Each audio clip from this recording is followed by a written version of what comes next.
I'm sure most of you already know what this is about. The Squier by Fender Hello Kitty has gained some notoriety over the years. Fender designed and created it with the main idea to be bought for and played by little girls. Little did they know it ended up being bought and played by hairy old metalheads like myself. This Hello Kitty was bought by me a long time ago and it's still bone stock. I'm gonna tell you everything about the Squier Hello Kitty in this video, and to make it even more exciting, I'm gonna play it through another legend, the Korg Miku. This is not a joke, guys. I want you to take this guitar seriously, please. Let's get on with it. Boop.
Now it's time to play it to a proper guitar pedal, the Korg Miku, as promised. This one, well, it just makes your guitar sound like the anime girl Hatsune Miku.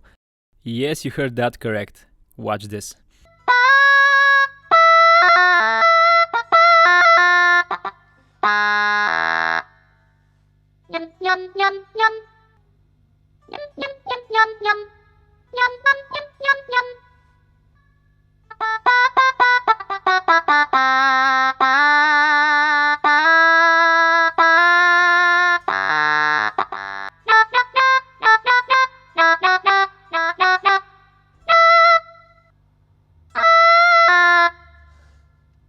Here's what the official Squier by Fender website used to look like back in late 2005, early 2006.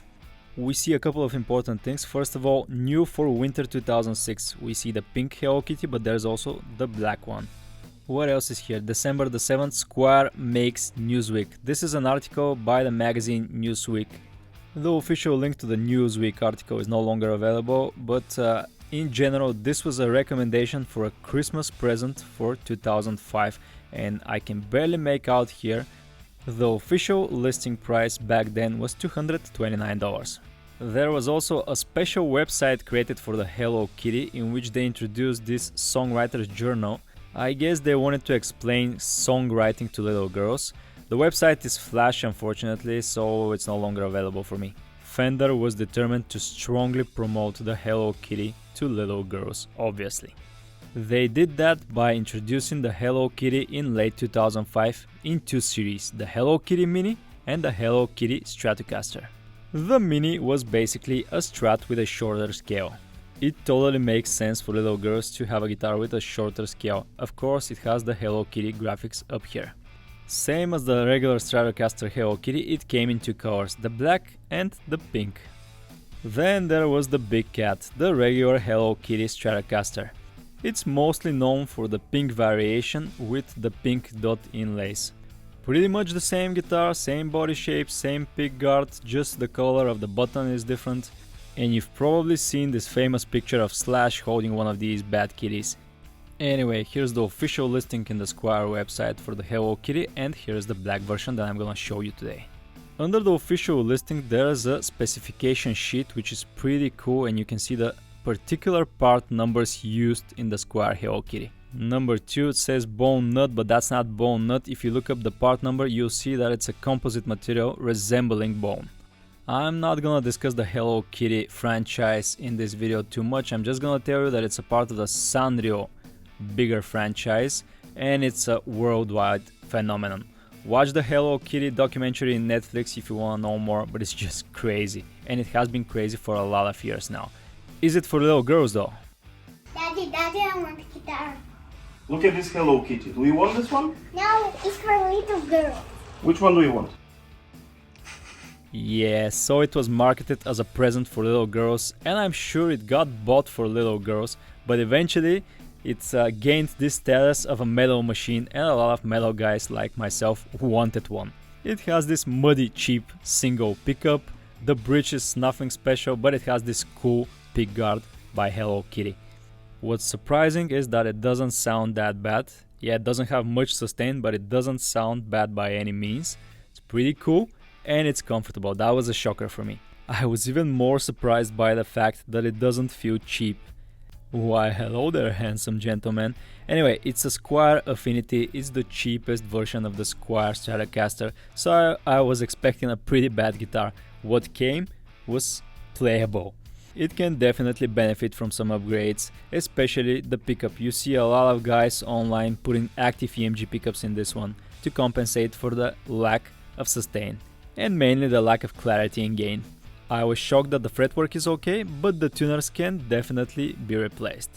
I didn't want to do it though. I wanted to keep this Hello Kitty stock. Because get this, back in 2017 I bought this guitar from an old lady on eBay who was selling teapots and this particular Hello Kitty. It ended up costing around €400, like this $390, something like that right now at the moment, but it was a lot for a Hello Kitty even back then. What's even crazier is that the asking price for one in mint condition now can reach up to $1,000. Yep, you heard that right. The Squier by Fender Hello Kitty Stratocaster has become a collectible. I'm sure no one expected a $200 Squier Affinity with a single pickup to reach astronomical prices like these, just because it has a fancy pickguard and some graphics on the back. But it happened, and the Hello Kitty is cool. It made me want one, so I got one. Now let's check it out. I gotta admit, I'm a bit ashamed of the fact that I had this guitar for almost 7 years and barely played it. I haven't replaced the strings, you see how rusted they are, for at least 3 years. But I'm gonna take care of this baby right now for the video. Jesus, this still has some of the protective film here on the edge of the pickguard. I think I was the first one to unbox it back in 2017, it was still in the original box. I've just taken off the pickguard for the first time. And tell me, isn't this the cutest dust outline you've ever seen? You can guess the model just by the outline of the pickguard. I'm gonna use Frame Fret Polish by Music Nomad to freshen up the frets. I'm gonna be extra careful not to apply too much on the fingerboard because this one is unfinished, doesn't have the lacquer on top, so I'm gonna clean it up fast. I've even installed some locks, strap locks, because I've played this guitar live, but luckily I kept the originals, so I'm gonna put them back on. Time to go through the specs of this absolute of a monstrosity. First of all, we got God knows how many pieces for the I got this body. I like the sound of it, I got this body. Anyway, one piece maple neck with a maple fingerboard. 21 freshly polished jumbo frets and the big 60s style of the headstock. It's branded Squier. I think the nut is made out of melamine composite. A single bridge pickup unknown with a single volume knob and strings through body construction for the bridge. Last but not least, the most important spec, the Hello Kitty pickguard that absolutely makes this guitar. Not much on the top of this Squier once you remove the Hello Kitty pickguard. There are a lot of holes for it though, keep that in mind. You gotta be an absolute madman to buy this Squier Affinity and use it without the pickguard. What most people do when they upgrade this is to remove the stock humbucker, which is pretty cheap, and swap it out for active or other pickup. Here's what the cavity looks like. I think there's some shielding paint in there. And some routing for the pickup cable and the ground wire going from the electronics to the bridge down there. Here's a closer look at that white stock humbucker, some foam from underneath to push it up, not to rattle in the cavity. Nothing written on the back of it. I don't know what kind of pickup it is. I'm gonna measure it later. My guess is that they used the same pickup in all the other Affinity guitars they made for the Squier series. It's just the cheapest humbucker with some white plastic to match the pickguard. The height of the pickup is adjusted by these two screws, which are 26 mm long. The thickness of the height adjustment screws is 2.5 mm if you wanna modify your Hello Kitty. No three-way switch, no nonsense, you got just the humbucker pickup and the master volume for it. The pot is down all the way and we still have a little bit of a reading though. So if I turn it all the way up, we get 916 k ohms. Ooh, 917. It's hardly a metal machine pickup as you can see, but I think I can compensate that with some gain from the amp. Time to put back the most important accessory on this guitar. It is what makes it the Hello Kitty pickguard. It is held securely in place by 8 of these chrome Phillips head screws. And I've seen some of these guitars online with yellow pickguards. They get yellow over time. Mine is still snow white. I want you to take a closer look at that ribbon. There's some relief there. And also the nose. Hey, I just got an idea. What if all of the guitars had the Hello Kitty pickguard? Let me see how it fits on other guitars. Like for example, here it is on a Les Paul. Yeah, could work with some cutting. On a white one, on a Telecaster. Nah, the Telecaster. If it was with humbucker pickups, maybe the Jim Root. P90s, I don't know. The regular Strat, nah. I know. Oh yeah, the Brandon Small signature kind of fits, but it would be weird. The ribbon would stick out. On an acoustic? Nah, I don't know. Oh yeah, here it is, the perfect guitar for the Hello Kitty pickguard. Man, I gotta review the Diezel Rocks too. Just a cheap string through body bridge that you see on all Squier Affinity Stratocasters. The intonation screws here on the back, individual saddles. Pretty cheap, doesn't intonate properly. The strings go all the way through the body on the back, but let's not get ahead of ourselves. Something that I've never noticed before, check out the 6th string saddle and the 1st string saddle. They have these grooves under the height adjustment screws that are only for the 6th and the 1st string. I'm sure a lot of these bridges are like that, but I personally never noticed this part of the design. The knob for the single volume control is the same that you see on most Strat guitars. Before I put the pickguard back on, I'm gonna shine this body with Guitar Detailer by Music Nomad. Now that it's nice, cleaned and shiny, time to put back the Kitty in its place. Here's a word of advice that is valid for a lot of Strat guitars with the bigger pickguards. Don't screw all of the screws individually. First position them in place and start with the far out ones. You're not gonna have this problem on a brand new master build Fender, but on cheaper guitars, if you screw them one by one, they will go crooked. And on some older guitars, the pickguard is already bent, so when you reinstall it, you're gonna have this problem. You get the idea. Now for the Kitty, you have the Stratocaster shape of the body and a little bit of a cutaway here for the forearm. It's just your typical Strat with a flat top. Just like a lot of Stratocaster guitars by Squier and Fender, the neck is made out of maple and has a bolt-on construction. The fingerboard is maple as well. A construction specific detail about maple necks that have maple fingerboards that are made of one piece: you cannot put the truss rod from the top, so you have to install it from the bottom. That's why they have this piece of walnut, rosewood, whatever that fits, and they used to install the truss rod from the bottom side. You adjust it here behind the nut. What else do we got here? 21 jumbo frets, black side dots and black dot inlays on the maple fingerboard without gloss finish on top of that. This is my first and only maple fingerboard guitar. I've never had one of these. Feels nice and natural without the glossy finish. Here's a look at that composite nut, a typical Strat type of nut. It seems to be done well, it doesn't make the strings buzz. The Hello Kitty has the big 60 style of the Fender headstock, and to give you an idea how big it is, I'm gonna compare it to a Fender copy, the vintage, and here it is. You see how much bigger the Hello Kitty headstock is. On the headstock we have 6 inline tuners, the vintage string trees that help with tuning stability, the Squier Strat by Fender logo and the Affinity series logo. little one down here. The truss rod is modern, two-way adjustable, and you can adjust it with a 4mm Allen wrench. And I noticed that the fingerboard is not exactly 100% untreated. You can see the treating ending near the nut. Check it out on the edge of the fingerboard as well. Has the natural feel, doesn't have the lacquer on top, meaning that the oil will go directly into the wood. I usually don't oil maple fingerboards though. Well, surprise surprise, that's a narrow neck with 40mm or 1.57 inch at the nut. A little bit normal at the 12th fret, 2.02 inches. I guess this way it's easier on the girly hands, you metalheads. 22mm at the 1st fret or 0.86 inch. 0.91 inch at the 12th fret. Definitely not a thick neck, but it's manageable. The body is 1.59 inch thick. The neck profile is a nicely rounded off C-shaped on the 1st and 12th frets. I was expecting a 9.5 radius for the fingerboard. It shines some light from underneath the gauge, 10 even shines some light, so much to my surprise is a 12-inch radius. That's why it's comfortable to me. That's the Les Paul radius of the fingerboard. The back of the guitar has some interesting stuff going on. First of all, the plate for the bolt-on neck construction with the Squier logo and the sticker "Don't throw away your Hello Kitty in the trash." A huge belly cutaway for little girls' bellies, I guess. Rounded off edges for the back of the guitar.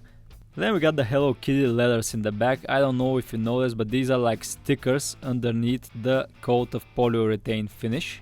Up close they look like newspaper cutouts to make a letter from a serial killer or something like that.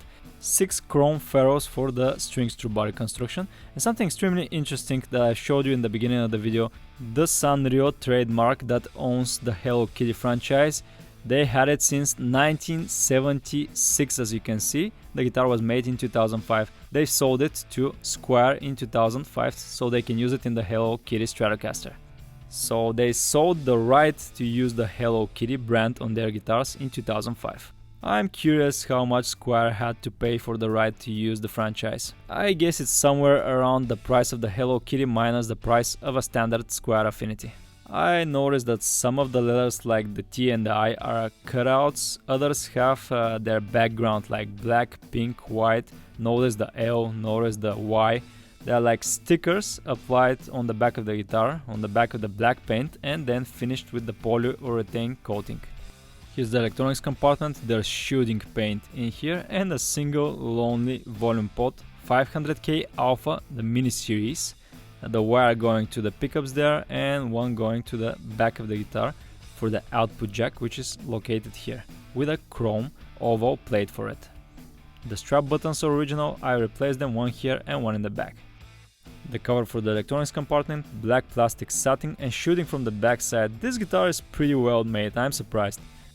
Here's another closer look at the bolt-on neck construction and the Squier plate with the 4 screws. The back of the neck has a little bit of flame here and there, and this piece of, I think that's rosewood, covering the hole for the truss rod. I don't see any glue lines for the headstock, so this is probably one big piece of maple for the entire neck and headstock. I don't see a scarf neck joint either, so one piece. The original sticker here as well. The serial number. This was made in Indonesia. I think that was the Korg factory. Made in September 2008. I think these were made all the way to 2009. At least that's what the official website showed. There were models made in 2009.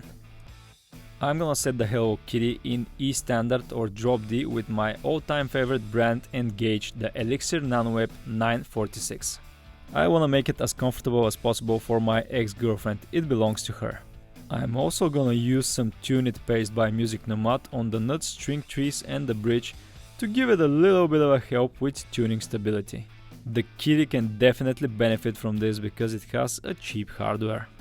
Before I installed all of the strings, I made sure all of the nuts of the tuners are tightened up like this. All of them were loose before that. I've just noticed a huge design flaw, and the only thing I don't like about the Hello Kitty. Once you put the pickguard back in its place, you no longer can adjust the height of the pickup. You cannot do it with a thin screwdriver, doesn't align with the hole of the pickguard, and on the downside there are the cables. Luckily, I always try to adjust the pickup height before putting on the strings or pickguards or anything, so I managed to get a good string height on this one. by accident. Combine that with a little bit of an adjustment of the truss rod and I managed to get a decent height of the pickup. I'm not removing the pickguard again. It's good, sounds good, it's good on the low E string, the string height is good, the pickup height is good, so I'm good.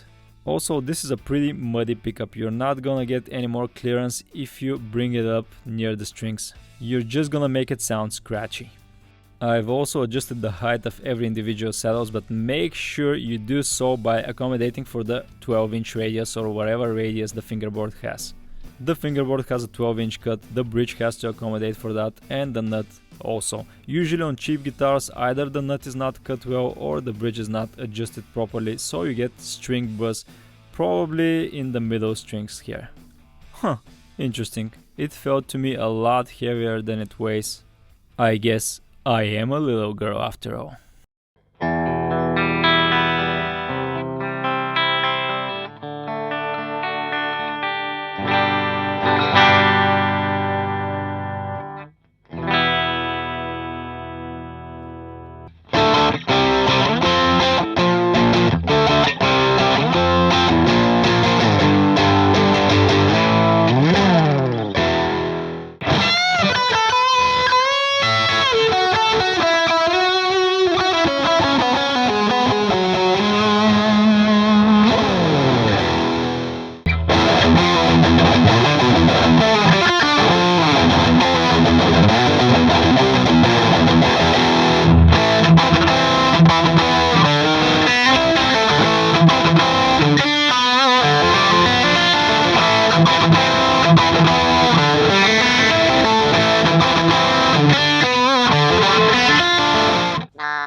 Want to buy the Hello Kitty?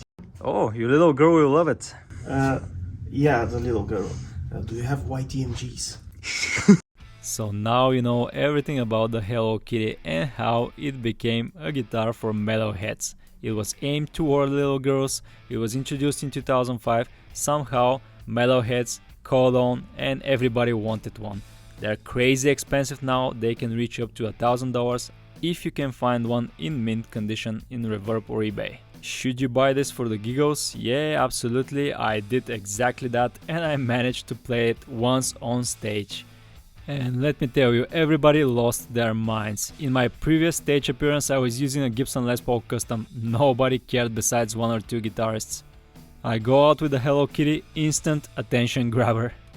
And it also sounded pretty decent through my Mark V Mesa amp.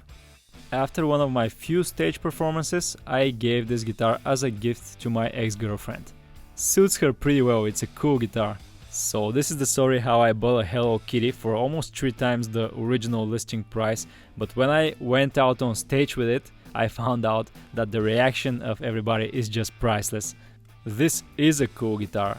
If you keep it stock, it might retain some collector's value and you might be able to sell it. But if you have the chance to play this guitar live in front of audience, do it. It's super cool. Everybody's having a lot of fun. You look pretty silly with it, but it's cool.